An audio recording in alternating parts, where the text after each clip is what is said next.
السلام علیکم ورحمۃ اللہ وبرکاتہ۔ انشاءاللہ آج کے درس میں سونے کے آداب کے متعلق کچھ ضروری باتیں بتانا چاہتا ہوں۔ قرآن کریم میں اللہ تبارک و تعالی سورۃ النبأ سورت نمبر 70 پر 8 کی آیت نمبر 9 میں اللہ تبارک و تعالی فرماتا ہے وَجَعَلْنَا نَوْمَكُمْ سُبَاتًا، کہ ہم نے تمہاری نیند کو آرام کا ذریعہ بنایا۔ اس آیت میں اللہ تبارک و تعالی ہمیں بتلا رہا ہے کہ ہم جو رات میں سو رہے ہیں، نیند لیتے ہیں، اس کے ذریعے اللہ تعالیٰ ہم کو سکون عطا کرتا ہے۔ اسی طرح دوسرے کا اللہ نے فرمایا سورۃ القصص کے اندر وَمِن رَحْمَتِهِ، کہ اللہ کی بے شمار مہربانی میں سے ایک مہربانی یہ بھی ہے کہ اس نے جعل اللیل والنہار، کہ اس نے رات کو بھی بنایا، دن کو بھی بنایا، لِتَسْكُنُوا فِيهِ، تاکہ اس میں سکون حاصل کرو اس رات میں، وَلِتَبْتَغُوا مِن فَضْلِهِ، اور اس کے دن میں اس کے فضل کو تلاش کرو،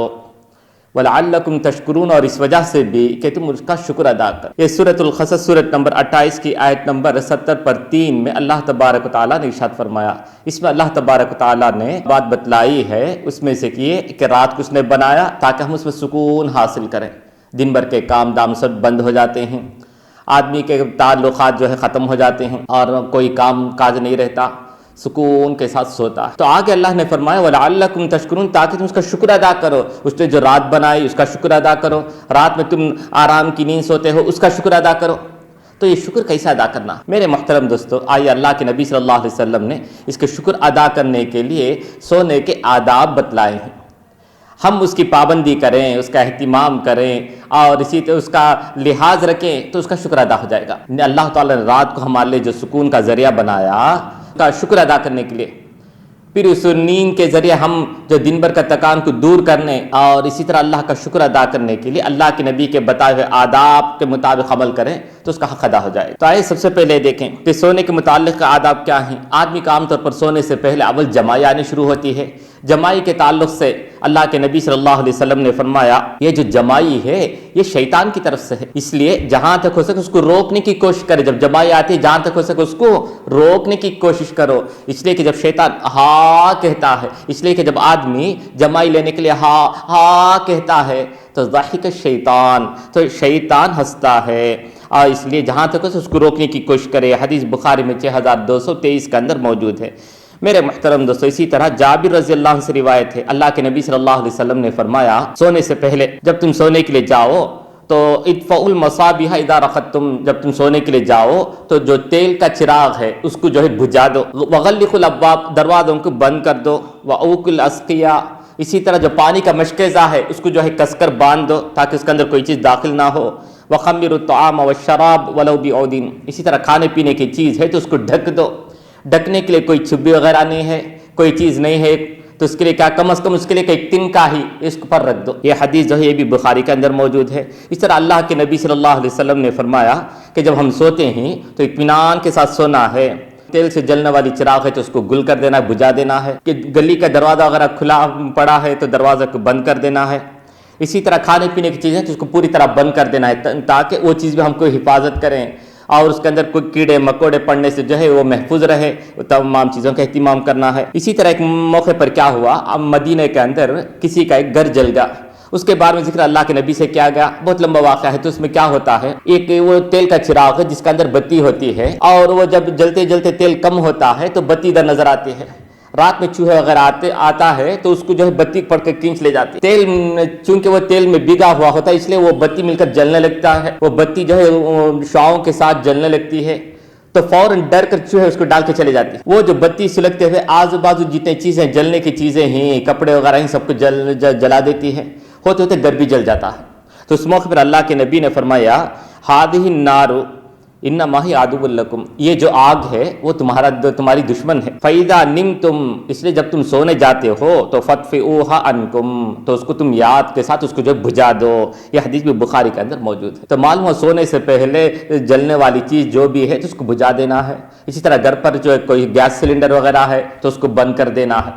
کیوں؟ تو ہو سکتا ہے رات میں چوہا آئے اس کو کھا جائے یا اس کا کوئی وہ آن میں ہو اور جو ہے ہمارے لا علمی کی وجہ سے وہ جو ہے جلنے لگ جائے۔ یہ حدیث ہم کو بتلاتی ہے کہ سونے سے پہلے جو جلنے کی چیز ہے، جلانے کی چیز ہے، اس کو بجھا دینا چاہیے۔ اسی لحاظ سے اگر گیس سلنڈر وغیرہ ہے تو اس کو بند کر کے سونا ہے۔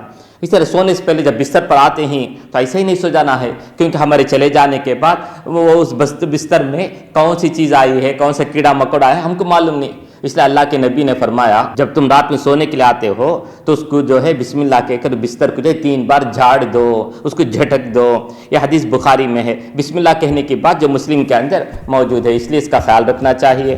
اسی طرح ایک اور بات بھی ہے، سونے سے پہلے ایسے ہی آتے ہیں تو ایسے ہی نہیں سو جانا ہے، بلکہ وضو کرنے سے پہلے جس طرح ہم پیشاب کو جاتے ہیں تو اسی طرح اس کے لیے اول پیشاب وغیرہ جا کر اس سے فارغ ہو کر وضو کر کے آنا ہے۔ جس طرح نماز کے لیے وضو کرتے ہیں اس طرح باقاعدہ وضو کر کے آنا ہے۔ بخاری کے حدیث میں ہے اذا اتیت مضجعک، جب تم میں سے کوئی اپنے خوابگاہ کو جہاں وہ سونے کے لیے آتا ہے تو سونے سے پہلے کیا کرنا ہے؟ فتوضا، تو اللہ کے نبی نے فرمایا وضو کر لیا کرو۔ وضو عقل الصلاۃ، جس طرح نماز کے لیے وضو کرتے ہیں اس طرح اچھی طرح وضو، آدھا پونا وضو نہیں بلکہ اچھی طرح وضو کر کے اس کے بعد آ جائیں۔ اور سونے سے پہلے بہت ساری دعائیں ہیں، آیت الکرسی ہے، اسی طرح آمن الرسول ہے، سورۃ البقرہ کی آخری دعائیں ہیں، اور اس کی فضیلت وغیرہ الگ موقع پر بتایا جائے گا۔ اسی طرح سورہ اخلاص، سورہ فلق، سورہ ناس وغیرہ اس کا اہتمام کرنا چاہیے، اس کو پڑھنا چاہیے۔ اور جو سونے کی دعائیں ہیں سب کو پڑھ لینا ہے۔ اللہ کے نبی صلی اللہ علیہ وسلم سوتے آخری دعا اللہم بسمک اموت واحیا پڑھنے کے بعد، پوری دعا پڑھنے کے بعد اپنے ہاتھ پر اپنے دونوں ہاتھوں ہتھیلیوں کو جمع کر کے اس میں پھونک دیں گے۔ اس کے بعد اپنے ہاتھ کو سر پر، چہرے پر، پورے بدن پر جہاں تک پہنچتا ہے اس کے آگے سے پیچھے سے جہاں تک کہ ہاتھ پہنچتا ہے اس کو پھیر لیا کرتے تھے۔ اس طرح 3 مرتبہ کیا کرتے تھے، پہلی مرتبہ پھونکنے کے بعد سر پر، چہرے پر سب ہو گیا، پھر دوبارہ ہاتھ میں پھونک کر سر پر، چہرے پر، بدن کے اگلے حصے پر، پچھلے حصے پر، اس طرح جہاں تک ہاتھ پہنچتا سر سے لے کر پیر تک 3 مرتبہ جو ہے پھونک کر پورے بدن پر ہاتھ پھیر لینا چاہیے۔ یہ حدیث بخاری کے اندر موجود ہے۔ میرے محترم دوستو، اس کے بعد جو سونے سے پہلے اللہ کے نبی صلی اللہ علیہ وسلم داہنے کروٹ سویا کرتے، دعا پڑھنے کے بعد، پڑھ کر پھونکنے کے بعد اپنا داہنا ہاتھ ہتھیلی جو ہے رخسار کے نیچے، گال کے نیچے رکھتے ہوئے دائیں کروٹ سویا کرتے تھے۔ اس لیے ہم کو بھی اس کا خاص خیال رکھنا چاہیے۔ بعض لوگ جو ہے چت لیٹ جاتے ہیں، سیدھا لیٹ جاتے ہیں پیٹھ کے بل، ایسا نہیں کرنا چاہیے، بلکہ سنت یہی ہے کہ داہنے جانب سونا ہے۔ اور اسی طرح اگر کبھی کبھار نیند میں اگر سیدھے ہو جاتے ہیں تو اس وقت بھی اس کا خیال رکھنا چاہیے کہ بعض لوگ جو ہے کوئی ایک پیر کڑا کر لیتے ہیں، گھٹنے اوپر آ جاتا ہے، اور ایک پیر کے جو پنڈلی جو ہے اس کو گھٹنے کے اوپر اس طرح رکھ لیتے ہیں، تو اس میں ستر کھلنے کا، شرمگاہ جو ہے نظر آنے کا امکان ہوتا ہے، تو اللہ کے نبی نے اس سے منع کیا ہے۔ یہ حدیث بخاری کے اندر موجود ہے، اس طرح نہیں کرنا چاہیے۔ البتہ ایک اور موقع پر اللہ کے نبی صلی اللہ علیہ وسلم خود مسجد میں اس طرح کیا ہے، تو معلوم یہ ہوا کہ اگر ستر چھپتا ہے، چھپ کر رہتا ہے، شرمگاہ دوسروں پر، شرمگاہ جو ہے شرمگاہ کی پوری حفاظت ہوتی ہے، اس پر کسی کی نظر نہیں پڑتی ہے، اس حد تک اس پر جو ہے کپڑے ڈھک دیا گیا ہے، کپڑے ہٹنے کا امکان نہیں ہے، تو کوئی بات نہیں ہے۔ یہ حدیث بھی بخاری کے اندر مل جائے، یہ حدیث بھی بخاری میں ملتی ہے۔ آخر میں ایک بات ہے، نیند میں سے جب آدمی اٹھتا ہے، اٹھنے کے بعد پانی کا پیاس وغیرہ ہے تو سیدھا جانے کے بعد برتن میں ہاتھ نہیں ڈالنا ہے پانی پینے کے لیے، بلکہ ہاتھ کو اچھی طرح دھو لینا ہے، اس کے بعد ہی پینے کے برتن میں ہاتھ ڈالنا ہے۔ تو اس سے یہ ادب بتلایا گیا کہ پاک کی صفائی کی اہمیت۔ کیوں؟ لا یدری این باتت یدہ، کیونکہ وہ نہیں جانتا کہ رات میں اس کا ہاتھ کہاں گیا تھا، سر کھجایا ہوگا، پیٹھ میں کھجایا ہوگا، یا ہاتھ میں کوئی مئی لگی ہوگی، کبھی ناک صاف کیا ہوگا نیند کی حالت میں۔ اس لیے اسلام ہمیں تعلیم دیتا ہے کہ نیند سے اٹھنے کے بعد جو ہے ایسے ہی برتن میں، کھانے پینے کی چیز میں ہاتھ نہیں ڈالنا ہے، بلکہ جو اول ہاتھ کو اچھی طرح صاف کرنا ہے، اس کے بعد جو ہے کھانے پینے کی چیز میں ہاتھ رکھنا ہے۔